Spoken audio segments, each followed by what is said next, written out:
Ashama harka fuunee hordoftoota keenya YouTube nagaan isiniif haa ta'u akkam jirtan nagaa keessanii anis nagaa kooti galanni waaqayyo haa ta'u galata isaa har'a ga'een jira kana yaw eegam biyya gadee torban darbeen jira jechuudha har'a lammaffaati eeyyee kadeedha jechuudha torban kiyya jechuudha eegan dachee Itoophiyaa ga'e galanni waaqayyo haa ta'u isinis waaqayyoon nagaadhaan biyyaan sinaa ga'achuu barbaade.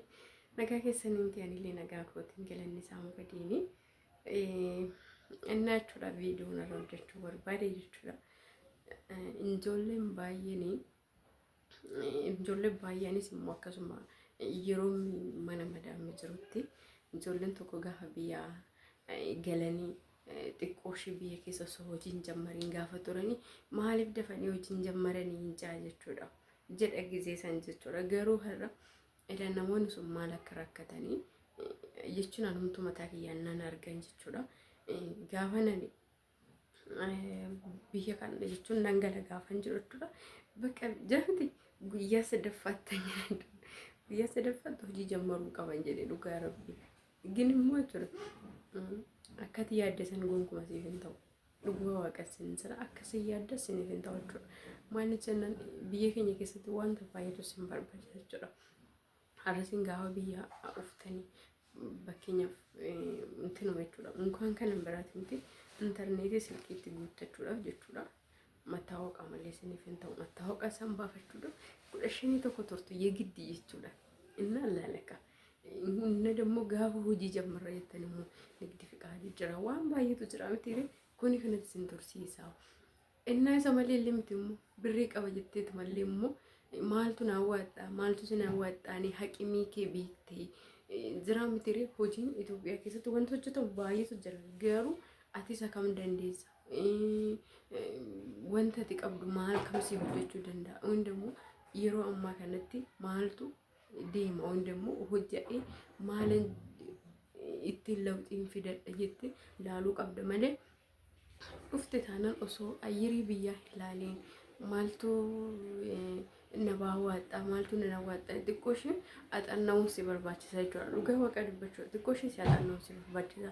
Lammatatti immoo ofii keetii biyya ormaatti turte mana namaatti turte waan ta'eef sammuun kee biizidha. Akka amantaa keetitti deemte amantii keetiin bakka jiraa miti of intini of astaamuun of laaluu of dhaggeeffachuu mana madaamitti cinqatii baay'eetu jira. Dhugaa rabbi dubbachuudhaan nuti warri biyya arabaa ijoolleen biyya arabaa sammuun keenya baay'ee biizidha jechuudha. Inna kana takkitumaan dhufnee gaafa gallee hojiittis haa ta'u tidaarittis haa ta'u xiqqooshi rakkisaadha jechuudha.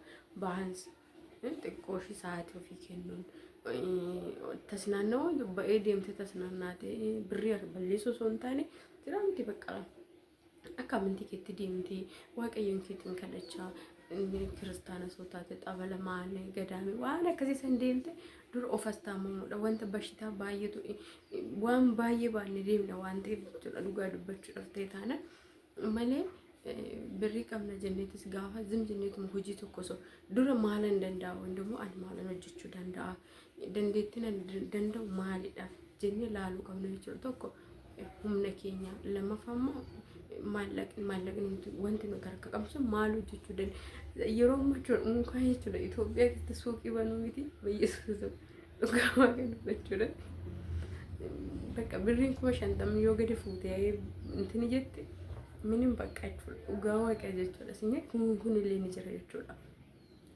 Bakka hojii kamanuu jedhetti dura fakkeenya nama zuuraa kee jiran dhaggeeffachuu gaafachuu maaltu amma yeroo kanaa kamatti kamtu hojjetamaa yoon kam jireenya kee nama hunda itti gashuu osoo hin taane hunda itti mari'achuu osoo hin taane jiran biree osoo maaltu ta'aa jiramu immoo maaltu osoo maal hojjetanii hawwaadhaadha ofis ibsu baattuu immoo waan akkanaa ta'an hojjechuu barbaade jechuullee baattula osoo namni tokko maal osoo hojjetee amma yeroo kanatti deemuu danda'a bakka jettee gaafachuu dandeessa jechuudha. Malee maallaquma qaba jettee hundammoo daftee immoo maallaqan achi qabu san maallaqa fidee dhufe san hojiirra oolchuu sirriidha. Birriin biyya arabaa daftee waan tokko irra oolchine dhugaa dubbachuudha akka waan ittiin jechuudha. Kiristoosiin bakka yoon bakkuma takka jammarran bakka beekonni waaqa jechuudha. Waaqayyoon barakaa isaa keessaa buusu jechuudha. Lammaffaan kudhan baankiin deemina. Garbi takka deemtanii deemina baankii jechuudha. Deemina jechuudha baankii jechuudha. Bakka akkaawuntii baankii keessanii sammuu keessatti soo qabaatan of keessa balleessaa bakka jechuudha waraqaa irratti qabatan zoon godhaaf dura. Nu bakka yoonitu intini malee jechuudha. Sira miti inni akkas godhaa malee osoo waan tokko hin haxannaayin osoo haala qilleensa laadiin ofii keessan osoo sa'aatiin kennee baas maatii keessan sin yaaduu danda'u.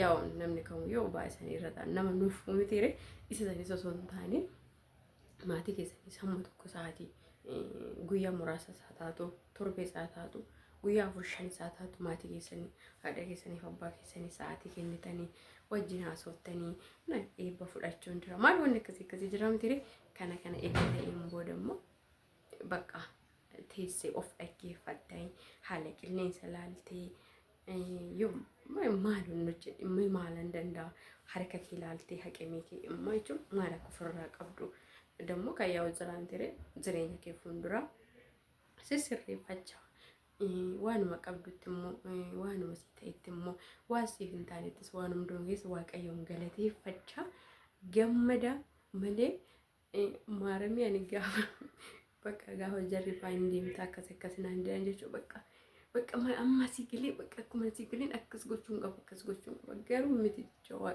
gaafa nas ga'ee jechuudha wanni martuu yoo akkasanii jechuudha hanga irraa waan eegan dhufee torbee darbeera miti buuk mattaawaqaa jechuudha ganama mattaawaqaa baafachuudha ganama guyyaa meeqatu naaf jechuudha argitanii mattaawaqaa bicha baafachuudha jechuudha. Yati immoo gaafa waan tokko hojii tokko hindeekko paaspoortii qabattee yeroo mara fakkeenyaaf immoo gaafa hojii tokko jammarattu meeshaa fiduu dandeessa. Jechuun kan wanta haqimni waan xinnoo isaa taatu laal namni guddaarraan ka'ee miti kan guddaa xiqqoorraa ka'eeti fakkeenyaaf gaafa fooqii tokko yoo ijaartu jalaa kaastee gubbaa ol baastee mitiire yaa xinnumarraa kaastee guddate gaafa hojii san waan isaa fidachuu deemtu biyyan biraadha deemtu mattaawaqaan si barbaachisa isin jettee eeyyama malee akkasii deemuu hin jiru inna rakkisaadha jechuudha. Ijoolleen baay'eenis immoo kanan hojii isaaf maruu intaa'inii maalitti naan jettu jechuudha garuu yaa kan galeeyyuu torbeen ibsitiyyuu kaleedha jechuudha. Kanaaf immoo osoo itti yaadiin yaa nama maratti waan keemos osoo hin taane fakkeenya nam tokko namni hojii hojjetu jiraan ture namni gabaarraa deddeemu waan tokko nan naggaadu jira miti ni maaltu ta'a maalan danda'a indammoo haqimee keetis ilaalte waan akkasiisan xiyyeeffatte itti yaaduu dandeessa malee zimiteetuma gaafa itti galtes rakkisaadha. Yaa hojii tokko gaafa hojjettu ni argattas ni kasaartas san keessaa immoo yaa xiqqoo ishee dura ofii keetti sa'aatii kennuudha. Gara biggaafas dhuftanii haalli qilleensa isinitti jijjiirama. Nama dhugaa waaqa dubbachuu galgala riimina qabu. Maaliif arginu riimina qabu? Ganama xinnoo sharfara.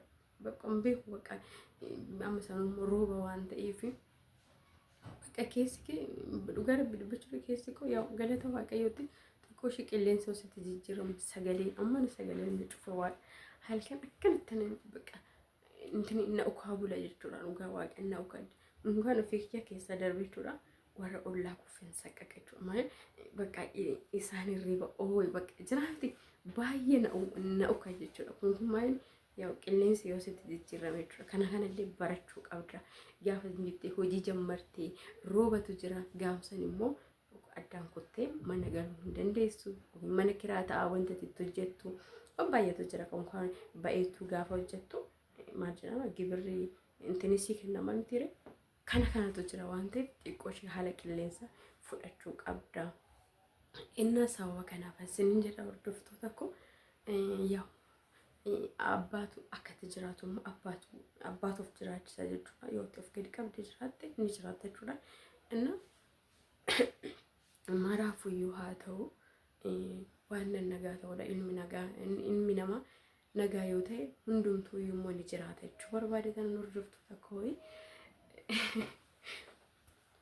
እናንተን ሞሶ ካሜራ ትቆታ ማብራት ይወድን ይብሲን deemuun mina jalaa jedhe jechuudha amma wayyaa jechuudha. Mataa koo immoo dhiqadheen jechuudha boodaan hojjetadha ofuma kiyyaa jechuudha. Mana mataallee deemu jechuudha ofuma kiyyaa hin hojjetadha jechuudha. Maaliif meeshaa bitadheen galee waan ta'e maaltu ganaa deemee birri na baasisee ofuma kiyyaa hin hojjetadha.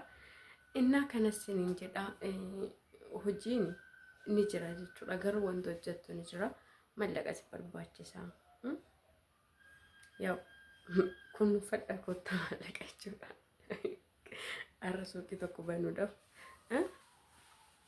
wayin dammoo suuqii tokko banuudhaaf wayin dammoo kuma 5 warqa kuma 500 warqa qabaatte kuma 600 qabaatte suuqii nan bana jettee gonkumaa hin yaaddu jechuudha. Waan hin danda'amnedha dhugaa rabbi kuma 500 kuma 600 ምናምን toni oomfasii gochuu hin dandeechu suuqii tokko banuudhaaf garuu immoo yaa'u laaltee akka haqimii keessatti of hin tineette hojii xinnoo ishee hojjechuu dandeessa. Dhugaa rabbi maal biyya abbaa kee keessatti yoo shunkurtii dinnicha gurgurtee raattee maaramii waan nan fayyada malee unkaan mana caqaa madaammeechiisan irraa asitti sammuu kee ofii keetii of qoxaaxartee jireenya dhuunfaa kee jiraachaa mana kiraafaa በተለይ mana kiraafaa osoo kafaluu baatte jechuudha. Dhugaa rabbi mana kiraafaa kafaluu baatte shunkurtii dinnicha hojjettee jiraatta biyya abbaa kee keessatti wantuma ittiin qasaqqastu jechuudha. Xiqqoo harka namaa hin laallatiin birrii namarraa hin fudhatiin malee rabbi እና kanaaf warroonni immoo hojiilee maaliif hin jammarre ምናምን ያተን xiqqoo isheen waa haxanna'uun hin barbaachisa jechuu barbaadatanii ያው እንጆልን ኬኛለ ያው ብሎን ኮለ uffata ምናምን kan hin hojjetu garuu xiqqoo muuxannoo fudhachuun na barbaachisa jedheenan jechuudha. Yaw suuta mazanneetuma immoo fedha waaqaa ta'u waaqayyoon immoo akka namni jedhu osoo hin taane akka inni jedhu akka fedha isaatti hundumaa haa raawwatu. Isinis immoo waaqayyoon nagaadhaan biyya keessanitti sinaa deebisuu isiniin jedha. Hordoftoota koo baay'een sin jaalladha baay'een sin kabaja. Isinis immoo kadhannaa keessanii na yaadadhaa anis immoo kadhannaa kee isinin yaadadhaa. Dhugaa rabbi waaqayyoon sin wajjin haa ta'u. Madaamii teessan immoo afaan sinirraa haa qabu nagaadhaan koottayin sinin jedha sinan taqabbala. Dhugaa rabbi sinin taqabbala malabbaashitiitu waaqe rabbi jechuudha. Kanas sinin jedha yuutuubiin kiyyaas immoo humaan jedhu jechuudha. Yaa'u qixaatii jala bahee jira garuu sa'aatiin isaa immoo 4,000 hin guunne mina naafa jechuudha ganaadha. Sa'aatii 1,000 waan akkasii naafa. Yaa'u martuuyyuu immoo yoo fedha waaqa ta'e ta'a mitiire wanta harkaa godhatan jiru fedha waaqayyoo ta'e hundumtu akka fedha kee yoo naafaa ta'e jedhan ta'a wanni martu inni qixaatii jala bahee jira garuu hojjedheen ittiin guuta abdiin qaba maaliif yoomiyyuu abdiin kutu dhugaa rabbi abdiin kutu maal jenna waaqayyoon na wajjin jira wanta abdiin kutu jiru Kiristoos nan hojjedhaa malee jira yoomiyyuu abdiin kutu jechuudha. Inna kana sinin jedha hordoftoota koo yaa waan tokko lallaalee haala lallaalee viidiyoo akkana sinii faana hojjedhaa waan tokko yaa egan biyya garii maal akkan arge maal akkan laalee bakka jira miti waan baay'ee jechuudha. Inna kana sinii faana hojjedhaa isinis immoo na jajjabeessuun keessan na wajjin haa ta'u sinin jedha. Warri immoo sitti bareedee jira jettan eeyyen maaliif namatti hin bareedne biyya abbaa keetti koo dhugaa rabbi sitti bareeda jechuudha. Hin bareeda inna sinis immoo kota dhugaa rabbi kota malabbaashitiiti isinin darasanan jajjabeessamummaa dhugaa rabbi jechuudha. Waaqayyoon na gargaaree bicha hojii wayyaa eegalu malee jira. Takka keessanii namuma akkachi mana madaamiti baatan isin godha rabbi isinin jedha. Inni hordoftoota koo kana isinin jedha. Nagaadhannaa turaa baay'ee isin jaaladha baay'ee tokko galatoomaa naa jiraadha.